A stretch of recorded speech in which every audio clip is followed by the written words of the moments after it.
खुलुमबाय बियो बड'लेण्ड इंखं टेलिभिजन दिनैनि रादाबखौ फरायदों आं दैजि ब्रह्मआ दिनैनि गाहाय रादाबाव दङ गोहो आरो मासिनि थाखाय हाग्रामाया बिजेपिआव हाबनो नागिरदों बिपिएफजों गोरोबथा खालामफिननायनि बागै जेबो सावरायाखै बुंदों गिबि मन्थ्रि हुल दिबसजों लोब्बा लाखिनानै श्रीराम फरादिस मुर्मु आरो खानहु मुर्मुनि मुसुखा गायसनदों चिरां जिल्लायाव गं 36 बाइकजों लोगोसे साबा सिखाव हमदों हाइलाकान्दियाव मिज'रामनिफ्राय हाबसनफैनायफोरखौ एफेक्सन खालामदों जिनाहारि खालामग्राफोरा हिन्दु मुसलमान थाया उदालगुरियाव ब्राउन सुगारजों लोगोसे सासे हमदों कलकातानि एसएसकेएम हस्पिटालाव 2 बोसोर बैसोनि सासे गथ'आ थैनायनिफ्राय रैखा मोनदों हिमा दासनि अलिम्पिकआव बाहागो लानाया सिमाङा फेलें दानिया आबुं रादाब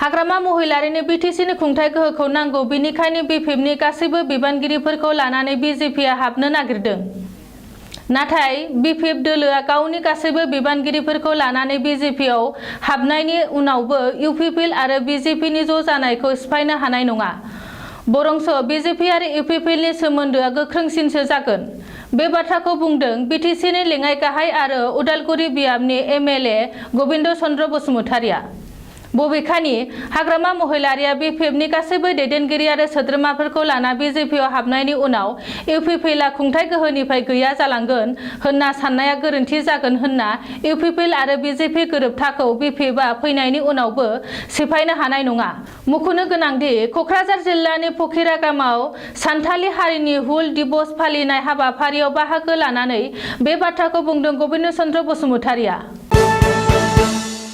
बिपिएफआ बिजेपिजों गोरोबथा खालामफिनैनि बागै दासिमबो जेबो सावरायनाय जायाखै होननानै रोखायै फोरमायदों गिबि मन्थ्रि डक्टर हिमन्त बिश्व शर्माया मख'नो गोनांदि हाग्रामा महिलारि दैदेननाय बिपिएफ दोलोआ महाजोत नागारनानै मेट्र' ज'टआव फैफिननो सावरायगासिनो दं होनना माखासे खौरांगिरिनि बिजोङाव फोसावदों आरो रायजोनाङै आराव जादों बबेखानि हाग्रामा महिलारिनि दैदेननायाव बिपिएफ दोलोआ बावैसो गिबि मन्थ्रि लोगो हमना सावरायनायनि उनाव बिपिएफनि दैदेनगिरिफोरा बानबुंथि होनायनि सायाव गिबि मन्थ्रिया मंगलबार खालि फोरमायनाय बायदिब्ला बिपिएफआ बिजेपिजों गोरोबथा खालामफिननायनि बागै बिथाङा जेबो गुमुर गैया आरो बेबायदि प्रस्ताबा फैदोंना फैयाखै मिथिथ'वा बबेखानि बिपिएफनिफ्राय बेबायदि प्रस्ताबा फैनायमोनब्ला गिबियावनो गावनो मिथिगौमोन नाथाय बिपिएफजों बेनि बागै जेबो रोखोमनि सावरायनाय जायाखै होननानैबो गिबि मन्थ्रिया रोखायै फोरमायदों गिबि मन्थ्रिया बुंबावदों दि मोनसे सोरखारखौ सालायनो थाखाय मोनफ्रोमबो हान्जानि मदद नांगौ जाय राजखान्थि हान्जाया जोंखौ मदद खालामनो खोथा होयो बिसोरखौसो बरायगोन राजखान्थियारि गोरोबथाया आलादा बाथ्रा फोनांजाबनाय मोनब्लासो बेनि बागै सावरायगोन फोनांजाबनाय मोनब्लासो बेनि सायाव बाथ्रा बुंनाया गनायथाव नङा दिनै सान्थालि हारिनि हुल दिबस सान्थालि फरायसा आफादनि बानजायनायावनो कभिडनि नेमखान्थिनि गेजेरजों सानसेनि हाबाफारि लाना क'क्राझार जिल्लानि फकिरागाम हुल दिबस फालिदों मख'नो गोनांदि बिटिसि गाहाय प्रमद बर'आ गनायथि होनाय बायदियै दिनै हुल दिबसखौ लोब्बा लाखिनानै श्रीरामपुर सान्थालि हारिनि सानै बिर जोहोलाव सिद मुर्मु आरो खानहु मुर्मुनि मुसुखा गायसननायनि थाखाय अन्थाइ खाम्फा गायसनजेननाय जायो बिटिसि लेङाइ गाहाय आरो उदालगुरि एमएलए गबिन्द बसुमतारिनि आखाइजों सिद मुर्मु आरो खानहु मुर्मुनि मुसुखा बानायनाय अन्थाइ खुन्थियाखौ गायसनजेननाय जायो सान्थालि हारिनि बे गोथार सानाव एबा हुल दिबस फालिनाय फोरबोआव एमएलए लरेन्स इस्लारि बिटिसि मावफुं सोद्रोमा रनजित बसुमतारि एमसिएलए सुजल सिंह उलसन हास्रानमोनजों लोगोसे सान्थालि हारिनि मेलेमजिबि रायजो राजाफोर आरो ओनसोलनि दैदेनगिरिफोरा बाहागो लायो बबेखानि सान्थालि हारिमुनि हुल दिबस फालिनायाव बाहागो लानो मोननाय गोजोननाय फोरमायदों गबिन्द बसुमतारिया गोबां समाव बिजनी बङाइगाव धालिगाव ओनसोलनिफ्राय बाइक गोमानायनि अजदनि सायाव सोनारनानै चिरां जिल्लानि एसपि गौरव उपाध्यायनि बिथोन बायदियै बिजनीनि एसटिपिअ एबा एसएसपि प्रकाश मेधि, डिएसपिनि नब कुमार दले, डिएसपिनि पल्ल देखामोननि दैदेननायाव लोगोसे डिएसपि थानानि ओसि ऋतुज्योति नाथ, आमगुरि थानानि ओसि फनिन्द्र नाथ, धालिगाव थानानि ओसि प्रसेनजित दास, बेंटल थानानि ओसि एस दलेमोननि दैदेननायाव थांनाय 10 साननिफ्रायनो हरखाबै सिग्रोमनाय हाबाफारिनि गेजेरजों चिरां पुलिसा गासै गं 36 खावनाय बाइकजों लोगोसे 7 बाइक सिखाव आरो गं 10 मबाइल फन हमनो हादों। डिएसपिनि एलआर बिसना मंगलबारखालि खौरांगिरि मेल खुंनानै बुंथिदों दि बिसोर हमजानाय 7 सिखावनिफ्राय गं 2 मास्टार की एबा मास्टार चाबिबो मोननो हादों। आथिखालाव चिरां जिल्लानि गुबुन गुबुन टाउन एबा नोगोर ओनसोलनिफ्राय बाइकफोरखौ खावनानै गामि ओनसोल एबा गोथौ ओनसोलाव बैफोर बाइकखौ सिखाव दोनखोमाहैदोंमोन। बिसोर सिखावफोरा गुबुन जिल्लानि सिखाव, बेफोरजों स्रोद सोमोन्दो दं होननानै पुलिसनि सुलुङाव फोरमायदों दि बेनि अनगायैबो बै बाइक सिखावफोरा गुबुन हा सिंनि मानसिफोरजोंबो स्रोद सोमोन्दो थाबावनो हागौ होननानै पुलिसआ फोरमायदों। जायफोर बिजनी बङाइगाव, धालिगाव, बासुगाव आरो कक्राझार बायदि जायगानिफ्राय बाइक गोमाजादोंमोन, बिसोरो चिरां पुलिसजों सुलाद लानो हागोन होननानै पुलिसआ मिथिहोबावदों दि आयेन बेरेखायै मिज'रामनिफ्राय आसाम हाबसननानै दखल खालामफैनायफोरनि सायाव राहा लाबाय आसाम पुलिसआ।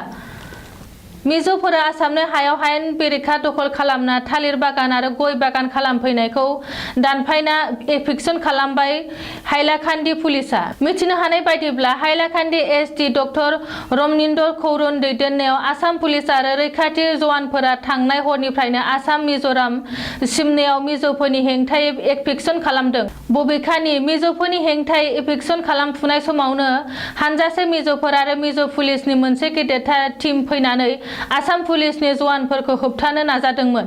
नाथाय हाइलाकान्दि जिल्ला बेंगिरि रहन जा आरो जायगानि एमएलए सुजाम उद्दीन लस्करमोना जाथायसालियाव थांनानै थासारिखौ कन्ट्रल खालामहैयो होननानैबो मिथिनो हादों। मख'नो गोनांदि बे जाथायनि उननिफ्रायनो आसाम मिज'राम सिमना ओनसोलाव गिख्रांथाव आरो दुंहाव थासारि सोमजिदों।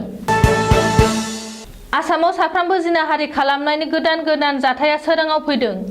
बे समावनो जिनाहारि खालामग्राफोरा हिन्दु मुसलमान थाया होननानै बानबुंथि होदों गिबि मन्थ्रि डक्टर हिमन्त बिश्व शर्माया।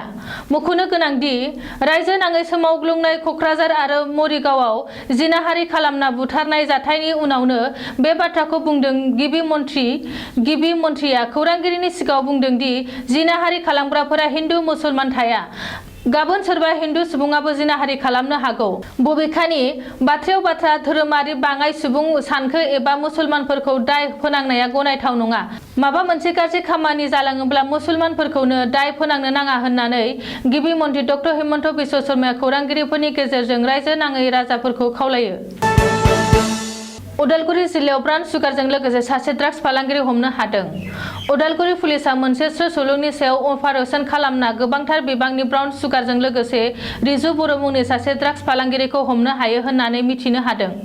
पुलिस बिफाननि सुलुङाव फोरमायथिनाय बायदिब्ला रिजु बर'जों लोगोसे गासै 55 ग्राम ब्राउन सुगारखौ बोखांनो हायो। गं 25 प्लास्टिक कन्टेनाराव दंमोन निसा गोनां ब्राउन सुगारा। रिजु बसुमतारिया ग्राहकफोरनो फाननो फैनाय समावनो पुलिसनि जेआव नाङो होननानै सुलुङाव फोरमायदों। कलकातानि एसएसकेएम हस्पिटालाव डक्टर अरबन सेनगुप्तानि दैदेननायाव गासै 4 लोगो डाक्टारफोरा जयैनो लोगो नांना 2 बोसोर बैसोनि सासे गथ'खौ थैनायनिफ्राय रैखा खालामनो हादों। मख'जाथावदि थांनाय सनिबारखालि फुंनि समाव सोनाब बंग सा दिनाजपुर जिल्लानि फांगि थागासी गामिनि थागिबि शफिकुल आलीनि फिसाज्ला मास्काकिल आलीनि गारामायाव हरखाबै 2 खावसे इन्सि गोलाव गाजोला हाबनानै दंमोन।